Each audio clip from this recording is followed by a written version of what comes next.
If you want to change the world, start off by making your bed. If you make your bed every morning, you will have accomplished the first task of the day.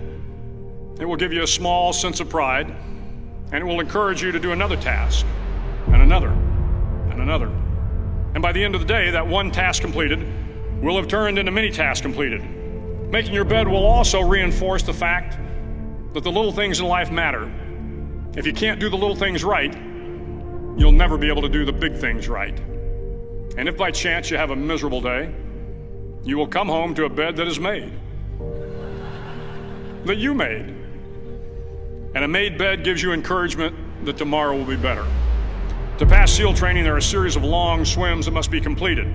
One is the night swim. Before the swim, the instructors joyfully brief the students on all the species of sharks that inhabit the waters off San Clemente.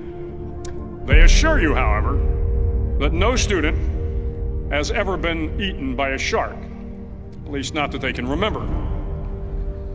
But you are also taught that if a shark begins to circle your position, stand your ground. Do not swim away. Do not act afraid. And if the shark, hungry for a midnight snack, darts towards you, then summons up all your strength and punch him in the snout, and he will turn and swim away. There are a lot of sharks in the world. If you hope to complete the swim, you will have to deal with them. So if you want to change the world, don't back down from the sharks. Over a few weeks of difficult training, my SEAL class, which started with 150 men, was down to just 42. There were now 6 boat crews of 7 men each. I was in the boat with the tall guys, but the best boat crew we had was made up of the little guys, the Munchkin crew, we called them. No one was over 5'5".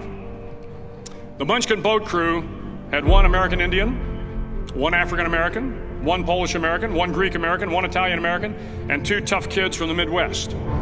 They out-paddled, outran, and outswam all the other boat crews.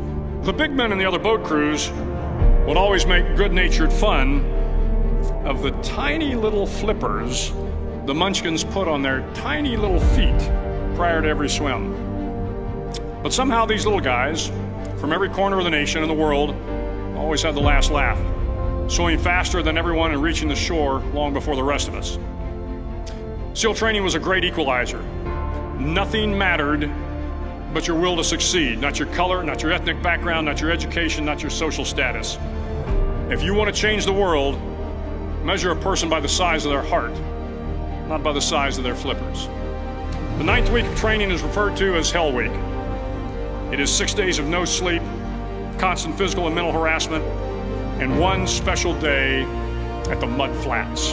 The Mud Flats are an area between San Diego and Tijuana where the water runs off and creates the Tijuana Sloughs, a swampy patch of terrain where the mud will engulf you. It is on Wednesday of Hell Week that you paddle down to the Mud Flats and spend the next 15 hours trying to survive this freezing cold, the howling wind, and the incessant pressure to quit from the instructors. As the sun began to set that Wednesday evening, my training class, having committed some egregious infraction to rules, was ordered into the mud. The mud consumed each man till there was nothing visible but our heads. The instructors told us we could leave the mud if only 5 men would quit. Only 5 men, just 5 men, and we could get out of the oppressive cold. Looking around the mud flat, it was apparent that some students were about to give up.